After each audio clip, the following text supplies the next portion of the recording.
All right, everybody, welcome to Math with Grace.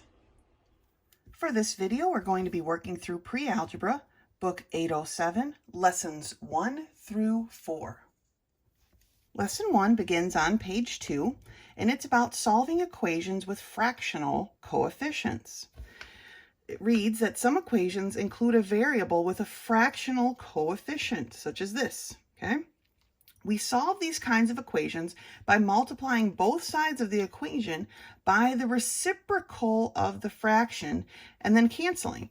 And remember, the reciprocal, we just flip over the fraction, okay? So the reciprocal of 2/3 is 3/2. We multiply both sides by 3/2 and our 3's cancel here, then our 2's cancel, and we're left with just our x, which is our goal, right? Our x needs to be by itself. And then on the other side, sometimes it's a fraction times a fraction. In this case, we have a whole number times a fraction. We can reduce and then get our answer. Let's look at some of these more complex examples here. For these two examples here, we have area formulas, and the area of a triangle is 1/2 the base times the height, right? Now, a lot of times, this 1/2 just can be reduced right here, right? So we don't actually have to multiply both sides by the reciprocal in this case because 1/2 and 12 can reduce within each other, right? The 2 becomes a 1, the 12 becomes a 6. So we don't have to do it in this step, but you could if you didn't want to divide 12 by 2. Which they did here, so they multiplied both sides by the reciprocal, which is basically 2/1, or just 2, and then completed their solvation here. Now, for this area of a trapezoid, because they have to add here, they're missing a base, they decided to multiply by the reciprocal. But again, for this particular problem, it isn't really necessary because you could cancel right here with this 4, okay? It's all being multiplied together. So it really doesn't matter whether you cancel by multiplying by the reciprocal or you cancel within this multiplication problem over here, okay? This is being multiplied by this group, which is being multiplied by 4. So I can cancel this 2 with this 4 just fine because they're all being multiplied by each other, okay? Because down here, you can see we still have to distribute this 4 through, and we end up with this stuff here. So in this case, if we had canceled at this stage, all we would have to do is distribute the 2 through.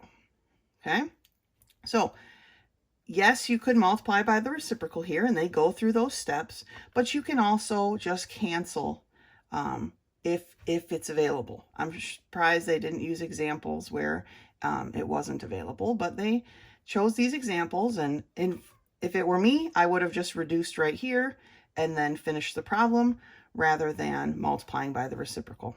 But let's take a look at some of the homework problems because I'm pretty sure they're all going to be better off multiplying by the reciprocal. So we're in book 807, lesson 1, page 3. And here's problem 1. It's got 3 parts. Let's do part A. We have 1/2 x equals 8. Okay, in this case, it is better to multiply by the reciprocal. So I'm going to multiply both sides, and I do it slightly different than the book, by the reciprocal. The reciprocal of 1/2 is 2, all right, or 2/1 if you want to put it as a fraction, but any number over 1, as we know, is that number. So basically, we're multiplying by 2. On the left side here, my 2's cancel, and of course, my 1's are gone, and I'm left with just an x. And that's going to equal 8 times 2, right? Or 16. So my answer for number 1 is x equals 16. Or 1a, I should say. Part B, I've got 1/6 x equals 20. So in this case, I'm going to multiply both sides by 6, which is 6/1. It is the reciprocal of 1/6, right? My 6's cancel. I'm left with just that 1, so I can write it as x. 6 times 20, okay, if we think about it as 6 times 2 is 12, and add the 0. So in part B, our x is equal to 120. Part C, we have 3/4 x equals 48. This one's a little bit more complicated, right? Because it's not a 1 over something. So when we take this reciprocal, it's going to be 4/3. And we're going to multiply both sides by 4/3, okay? Our 4's cancel, become a 1. Our 3's cancel, become a 1. So it's just x. Now on this side here, I like to reduce and then multiply, but if you're using a calculator to do this problem, it is very simple just to type in 48 times 4 divided by 3, okay? You can do it that way. I like to reduce first because I don't use a calculator. If I don't have to use a calculator, I don't. So I know 3 goes into 3 one time, and I know 3 goes into 48. And it goes into 4 once, and there's 1 left over. It goes into 18, 16 times, okay? So 3 goes into 48 16 times, so that's what this reduces to. That's all we have left. Now 16 times 4, I know, is 64. Okay? So for problem C, our answer is x equals 64. Let's look at problem 2. All right, for problem 2a, we've got 2/5 x equals 12. When we multiply by the reciprocal, we take this fractional coefficient and we flip it over, right? So we have 5/2 is what we're multiplying both sides by. Our 5's become a 1, our 2's become a 1, we have just an x left over. Now let's reduce over here, right? We know 2 goes into 12, so we got 1, 2, and 2, and there are 6 2's in 12, okay? 6 times 5 is 30. So x equals 30. Part B, we have 2/3 x equals 30. We want to multiply by the reciprocal on both sides. The reciprocal of 2/3 is 3/2, okay? The 3's become a 1, the 2's become a 1, and we just have an x. Now we can reduce here. 2 goes into 2 one time. There are 15 2's in 30. 15 times 3 is 45. X equals 45. Okay. Part C, we have 3/4 x equals 9. We're going to multiply both sides by 4 over 3. The reciprocal of 3/4 is 4 over 3. We multiply both sides by 4 over 3. Our 3's become a 1, our 4's become a 1. X is equal to, let's reduce on this side. There's 1, 3, and 3, and there are 3 3's in 9. 3 times 4 is 12. All right, so when we're working with these kinds of problems, all of these examples here, all of this homework problems, we had to multiply by the reciprocal, right? And remember, the reciprocal is just the fraction turned upside down. Okay, so the reciprocal of 3/4 is 4/3. The reciprocal of 2/3 was 3/2. Okay, we just flip it over so that they cancel nice and easily.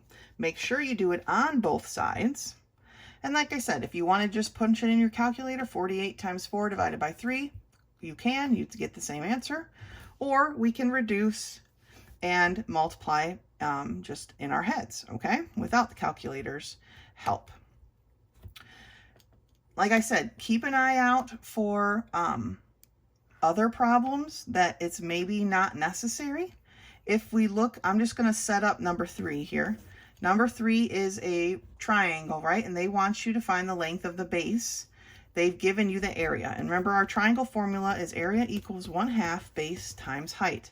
Now, they've given you the area as 28, and they've given you the height as 8. And they're looking for the base. In this case, we do not actually need to multiply by the reciprocal. I know they're using it in this section as practice for this, but we can simply reduce it right here, okay? We can reduce this 8 and this 2, all right, and then finish the problem. It isn't necessary. So we don't need to do unnecessary steps. I know that's the example that they gave us on page 2, but that's an unnecessary use of the reciprocal, okay? So simply reduce it in the problem and then finish solving. I'm not going to finish it. I know you can handle the rest of that math, all right? That's lesson 1. Good job. All right, so lesson 2 begins at the bottom of page 6, and it's all about constructing a triangle. This time, with 2 angles and 1 side. It kind of looks like a little face. It's so cute. Oh. All right, so they're giving us 2 angles this time and 1 side. Just like with any other construction, we want to start with our work line, okay? So let's give ourselves some space here and draw our work line, okay? I think they labeled this P and this Q and then this P and this Q, okay?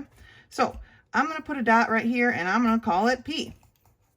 And I'm gonna grab my compass and I'm gonna measure how long is my one side that they've given me.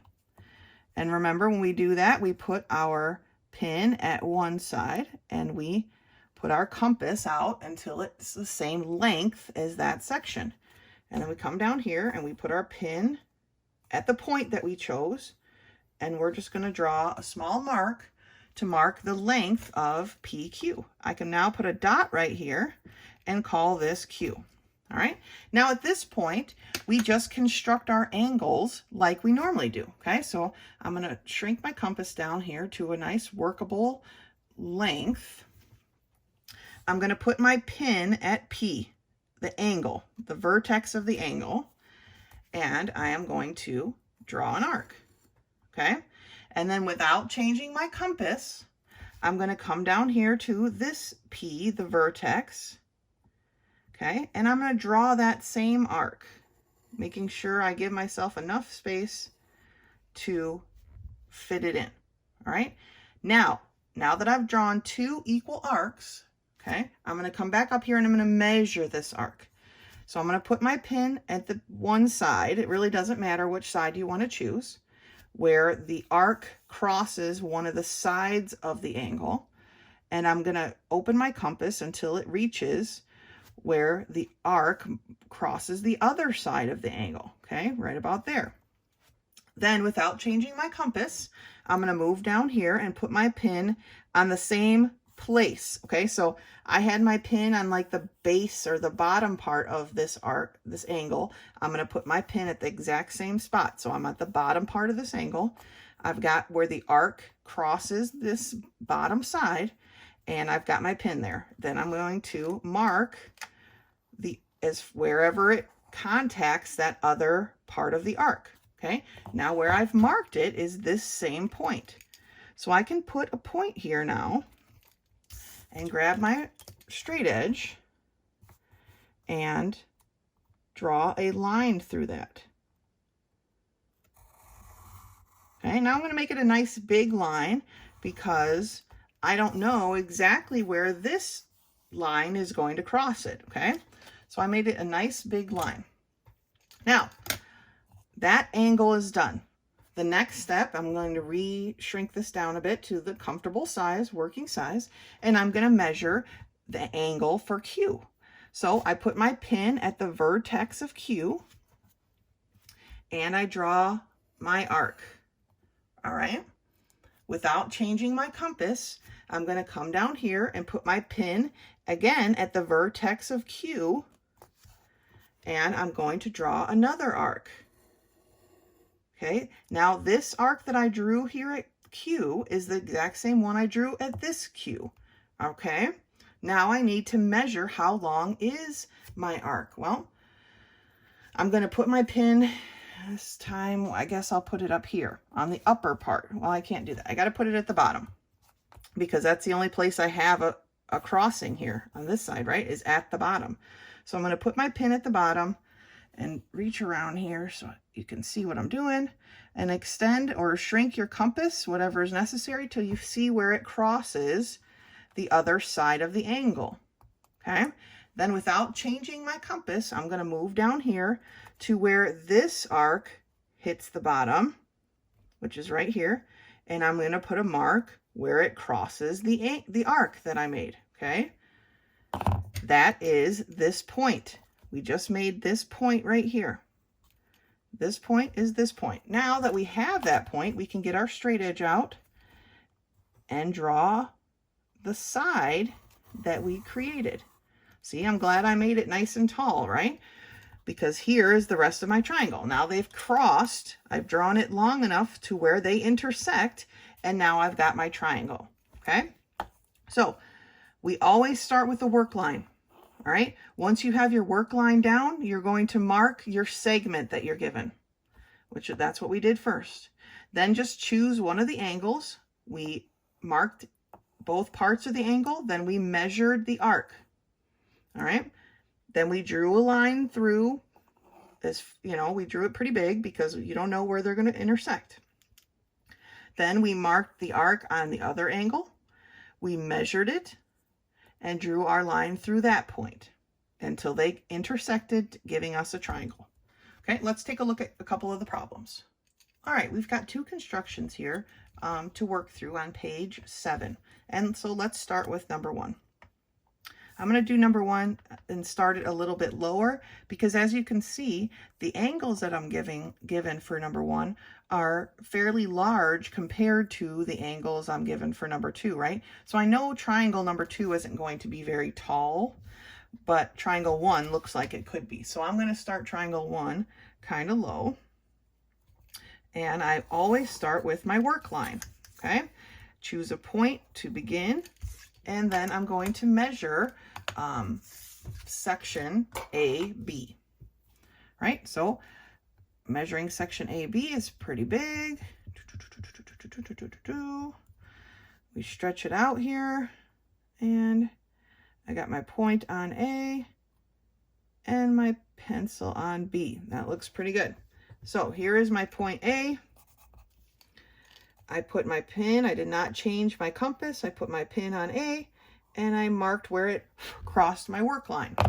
And that becomes point B. Sorry if my paper is moving around. You kind of need to be flexible here when you're working with constructions. All right, so next I'm going to measure arc A, right? And to do that, I first need to put my compass at a good, comfortable, usable size. I'm putting my pin at the vertex of A. And as you can see, I've got a notebook behind it because it's got a piece of cardboard, and I don't like to try to poke my compass into a hard work surface. It kind of slides around. So this notebook that I use helps me keep it stable. So once my pin is at the vertex of A, I'm going to make an arc. All right, without changing your compass, you're going to come down to the vertex of A and make an arc. Okay, now is the time that we measure our arc. So I'm going to come up here and put my pin at the base side, the bottom side of A. That's my work line side, and I'm going to shrink my compass. I have to shrink it this time until my pencil is at the other side of the arc where it hits the other side of this angle, okay? Without changing the compass, we come down to where this arc hits the work line, and we put a mark where it would intersect the other side of the angle, and that becomes a point that we can now draw a line through. Get out our straight edge and draw a nice big line. All right, then we move on to angle 2. This is a little bit tighter than I like, so I'm gonna open it up a bit. Again, comfortable work size, pin at the vertex B, make an arc. Okay, without changing your compass, you're going to put your pin at vertex B and make an arc. All right, now we're going to measure our arc. We're going to put our pin where the arc intersects what will be our work line, or the base, the bottom part. And then you're going to have to adjust your compass until your pencil is where the arc crosses the other side of the angle, right about here. Okay, now without changing your compass, you're going to bring it down to your work part, putting your pin where the arc crossed the work line and putting a mark. That mark represents where it would cross this side of the angle, and that's what we're looking for, right? So we can put our dot there and use our straight edge to draw the other side of our triangle. Okay, so work line, we measured our segment and added it to our work line, and then we just took one angle at a time, just like when we had the angle in previous lessons, right? We drew our arc, Here, we drew the same arc here. We measured the arc from the base to the other side. We marked here from the base to the other side. And then we did the same for B, and we just extended those lines until they intersect up here at, I don't know, point C, I guess. All right, let's do it again on number 2. Now, like I said, for number 2, I know by the size of my angles that my triangle is not going to be very tall, so I'll do this one a little bit higher, out of the way of the other one. And I will mark part D. Okay, then I'm going to measure my DE, which again is a nice big old chunk. The pin on one side. I hope you can see this all right. Yeah. The pencil to the other. Okay, right about there. And I'm going to come down and transfer that to my work line. Now you can call these points different points if you want. You can make up new points. I just leave them the same but that's not necessarily how it needs to be done, or technically how it should be done, because you're kind of making a new triangle, right? But I like to leave the points the same. It keeps it easy. All right, so comfortable work width, all right? Pin at the vertex. I like to poke it in a little bit. Draw my arc. Without changing it, I'm going to put my pin at the vertex again and draw my arc. Now I'm going to come back up and measure this arc. Now it's going to be pretty small, right? But my pin is on the base, or what would be my work line, and I'm going to have to shrink my compass down to measure this one. It's a small angle, but I want my pencil where the arc hits the other side of the angle. Then I transfer it down without changing it, putting my pin on my work line and marking where that arc would cross the other side of that angle. Okay, I can make that to a dot and draw one side of my triangle.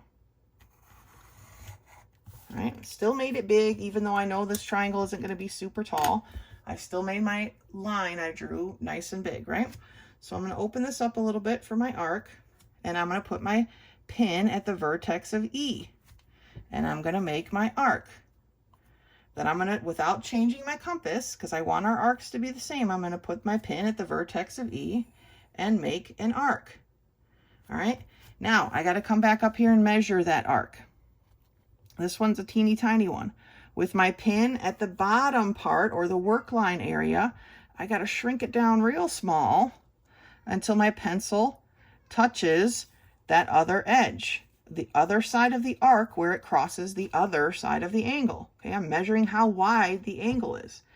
I can come down here without changing my compass and put my pin on my work line and put a mark where that arc would cross. That becomes a point, and it allows me to draw the other side of this triangle, which will go like this. Okay, so I don't know, F, right? We've successfully constructed the triangle using this edge and these two angles. Okay, again, straight line first, our work line. Then we took our edge and we measured our edge on our work line. Then we took one angle at a time and transferred them onto our work line and extended them until they intersected. Right? So that's lesson 2. Lesson 3 begins on page 11, and it's entitled Chain Discounts. Now I got a lot of stuff highlighted here, so we're just going to kind of read through some stuff right now.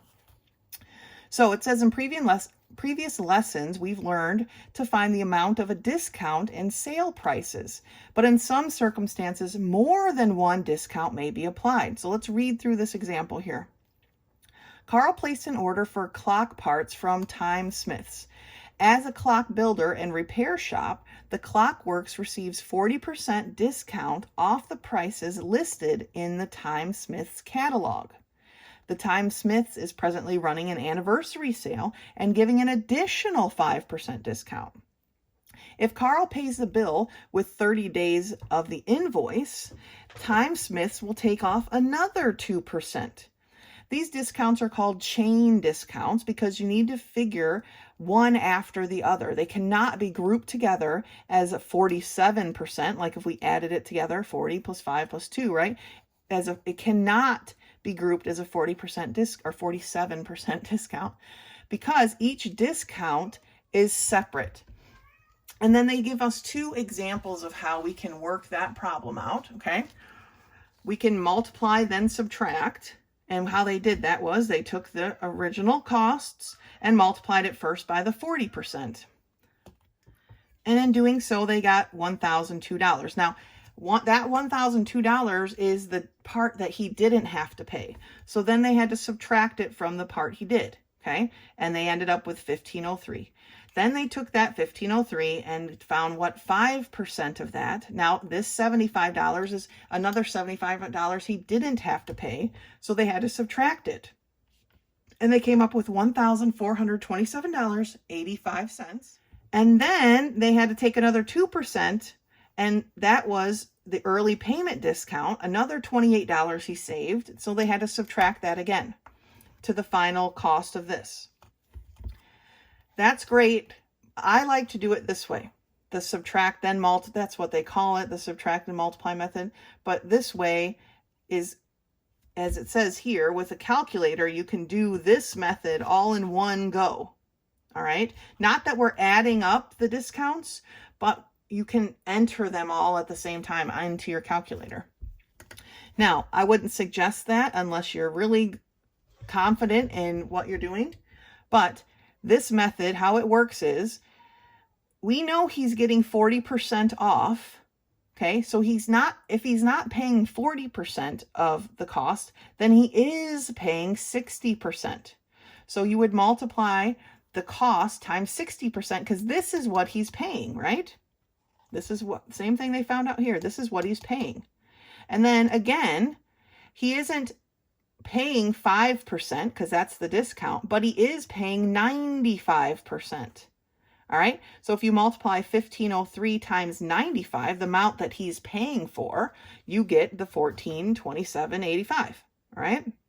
Then again, he isn't paying 2% of this cost, but he is paying 98%. So if you multiply the 1,427.85 times 98% or 0.98, okay, you'll get the final cost. Now, they showed it here in the calculator. The original cost times the 60% he is paying times the 95% that he is paying times the 98% that he is paying. And it came up with the exact same price in just one step. Okay, that's why I prefer this method, because you can technically do it in one step, where this one you're calculating and subtracting, calculating and subtracting, calculating and subtracting. To me, there's more chance for error. And one final note before we turn the page and look at some of these problems. When you're using a calculator to solve these, you only round your final answer. They kind of rounded right here, which annoys me since this is the rule that they have sitting right here. I know that they rounded because they put squiggly equal signs, and squiggly equal signs means I rounded. All right, that this isn't the exact answer, it's an approximation. But it says when using a calculator, but even when just using this method, if this is the method you prefer, you do not round until your final answer, just because you want it to be as close to correct as possible. So let's turn the page. All right, so taking a look at the problems on page 12, we see we've got two story problems. So let's take a look at them. The Clockworks ran a 15% off special on clock cleanings in the month of March. The Clockwork offered a 5% discount to ministers and Christian school teachers. So what would a cleaning normally priced at $69.50 cost a Christian school teacher in March? So our beginning price is $69.50, right? And we're going to multiply that by our 15% discount, but we're not thinking of it as what are we not paying, let's think about it as what we are paying. If we're not paying 15% and mentally think of 100 minus 15, what's 100 minus 15, right? It's 85. If we're not paying 15%, we are paying 85%. So how do we write 85% as a decimal that we can use in this problem? Remember, we want to move our decimal place 2 spots, so it's 0.85. So what is 6950 times 0.85? And we get 59.075. Now, like I said, don't round until we're finished. So now we've got the cost of 59.075 times, what's our other discount here? Our other discount is 5%. So if we're not paying 5% now, we take 100 minus 5, right? We're definitely paying 95%, right? And how do we write that as a decimal? 0.95. All right, so what's 0.95 of 59.075? And our number comes out to be 56.12125. Now, obviously, that's not how we work with money, right? We're going to round this 2 based on a 1. Well, the 1 is nowhere near 5, so the 2 stays the same. So this Christian teacher is going to be paying $56.12 to get their clock cleaned, right? I'll clean your clock for $56.12. All right, it's kind of a funny thing getting your clock cleaned, but that's how we're going to think about it, okay? We're not going to think about how much we didn't pay. Let's think of it as how much we did pay. Okay, now you could have put this in your calculator as 69.50 times 0.85, right? Times 0.95 and gotten the same answer. I'm not going to go through the subtraction method because I think it's a lot more steps and a lot more place for there to be error. So I'd really like you guys to start thinking about, like I said, not how much you saved, but how much you actually paid. Okay, if we got 15% off that we didn't have to pay, we still had to pay for 85% of it. If we got 5% off that we didn't have to pay, we still had to pay for 95% of it. Okay, because that's what they want in the end. How much did you pay? Well, we paid 85% and we paid 95%. Okay, and so our answer was 56.12. So let's take a look at number 2. For number 2 here, it tells us that Carl placed an order for hardwood lumber for building clock cases. The lumber totaled $629.34. The Clockworks received a 5% discount plus an additional 2% discount because the order was over $500. So what was the total cost of Carl's order? Well, let's look at it like this, right? The lumber totaled $629.34. He received a 5% discount. So he got 5% off, but what did he pay? He paid for 95%, right? And just like the other problem, we know 95% is a decimal, is 0.95. All right, when we multiply those together, we get 597.873. Okay, so now we have 597.873 times what? Well, he got an additional 2% off. 100 minus 2 tells us that he paid for 98%, okay, of the rest of the cost. So times 0.98. And that's going to equals 585.91554, right? But again, that's not how we deal with money. We're going to round this 1 based on a 5. The 5 bumps the 1 up. So his total cost was $585.92 or $585.92. Okay. Now, we could have put that in. I got my calculator here. We could have put that in as $629.34 times the 95% that he had to pay, right? Times the 98% that he had to pay. Now I'm going to go through this actually on the calculator because I want you to see why it's so much better to do it this way on your calculator. Here's why. Because when I write these numbers down, there is a very good chance that I am misrepresenting them, that I'm transcribing them incorrectly. So I've got 629.34 times 0.95 times 0.98 equals 585.91554. Okay, so if I do it that way, and I'm just writing this down for the first time, that has a chance of having less errors. I have a chance of transcribing this better and correctly in one step than I did here when I moved it here, then I put it here, then I wrote this and I wrote it again. Okay, the more times we have to write things down, the more times we have for error. So putting it into your calculator in one step is totally fine. Please write down at the very least this to show your work, to show me what you put into the calculator, so that if for some reason your answer isn't correct, I can look back and see, oh, shoot, you accidentally wrote the wrong percentage or whatever. Okay, so please, at the very least, write down what you're putting in your calculator so that I can see the steps that you took. Okay, that's lesson 3. Good job. All right, lesson 4 starts on page 15. And as you can see by my note, I wrote read all. And it's about calculating insurance premiums. And then I drew a face that was sleeping because it's kind of boring. And even though it is a math problem that we're going to deal with, very rarely are calculating insurance premiums this simple in real life.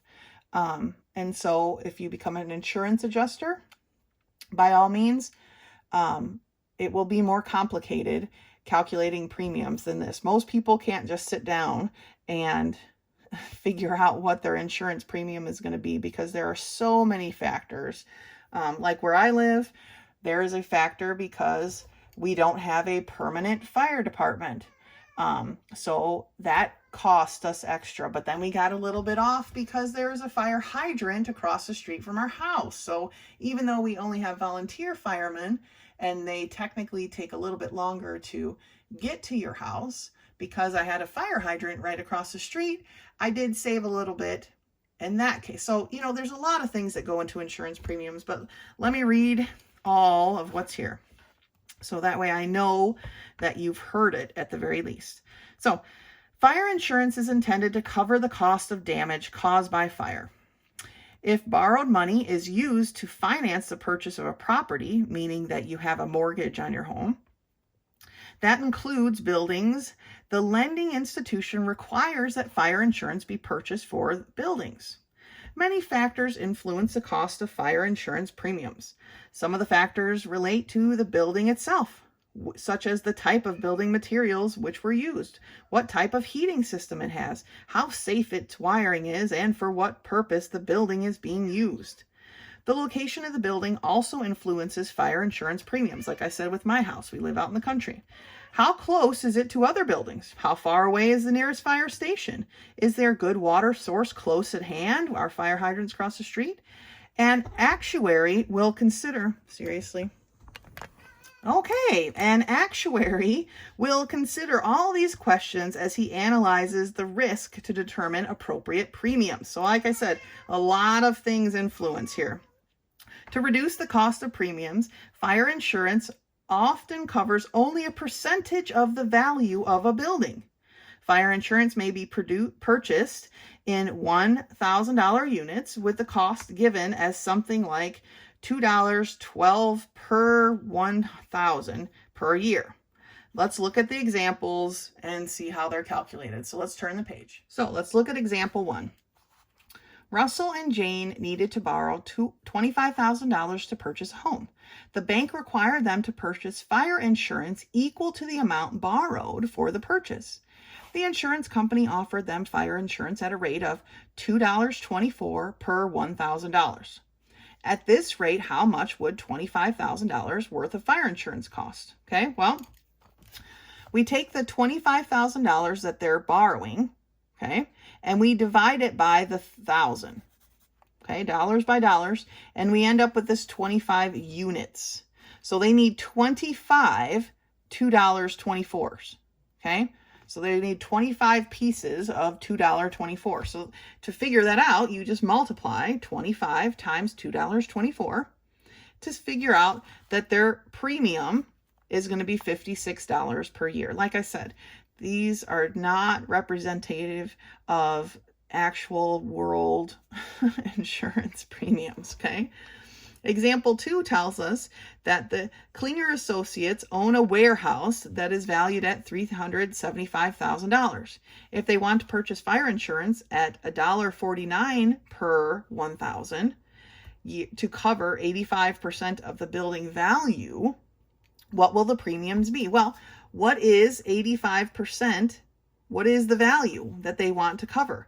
They want 85% of, remember multiplication when we say the word of, 375,000. So they want to cover $318,075. That's $318,750, sorry. That's how much insurance they want. Here, they only wanted $25,000. Here, they want $318,750. Now, we divide that by 1,000, right? Because it's per 1,000. And we get 318.75 units. All right. Now, we take those units times the cost of the insurance, and we find out that their premiums is going to be $474.94. Okay. This cat's got me all jumbled up. So let's look at these actual problems, okay? Basically, we want to know how much are we going to cover, divide that by 1,000 to get our units, take our units times the cost, and we have our answer, okay? So let's take a look at these. One day, last week, an insurance salesman stopped at the Clock Works. After looking at the shop, he recommended that Carl purchase fire insurance for the full $140,000 value of the building. He offered a policy costing $3.05 per 1,000. What would be the yearly premium for that cost? All right, so we've got 140,000, right, divided by 1,000. Now, when we divide by thousands, remember, we're just moving the decimal place. So we're moving the decimal place 3 places. So if our decimal's here, we're going to move 1, 2, 3 places. So it's 140 units is what he needs to purchase. And each unit cost $3.05. All right, so putting that into your calculator, you see that his cost is going to be $427 per year. Okay. See, these aren't too bad the way they're set up here. Like I said, this isn't really real world application because it's much more complicated than that in real life. I feel like they make it that way on purpose. But in these examples, this is how much Carl is going to have to pay. Now, number 2, it says the insurance salesman offered an alternate fire insurance policy at $2.82 per 1,000 if the Clockworks purchases more fire extinguishers and stored all flammable solvents and finishes in safety cabinets. So he would have to buy safety cabinets, put his stuff in those cabinets, the solvents, and buy some more fire extinguishers. So what would the cost be then? Well, we still have 140 units, right? We don't need to recalculate our units. It's still 140,000 divided by 1,000. So we still have 140 units, except this time it's times the cost of $2.82. So what does that give us? Well, it tells us that Carl would have to pay $394.80 per year. So what Carl has to determine at this stage, is it worth the cost of more fire extinguishers and safety cabinets, which aren't cheap, to save him, what, $33, $35 a year? Okay. So Carl's got to decide that as the business owner of the Clockworks. He's got to decide, is it worth $35 a year to buy more fire extinguishers and safety cabinets and then put all this stuff away every day to save me $35 a year? And that's up to Carl. But to solve these problems, we take the amount of coverage required, and in this case it was 140,000, okay, divided by 1,000 times the cost of the insurance, which in this, for number 2, was $2.82, okay? So we divide by the 1,000 and we get our units. We multiply the units by the cost of the policy and we get our yearly premium. All right, that's insurance for now. Like I said, real world, this is kind of simplified, and that's okay for us for right now. That's lesson 4. If you have questions, you can meet me in my office hours or send me a text. Otherwise, until next time.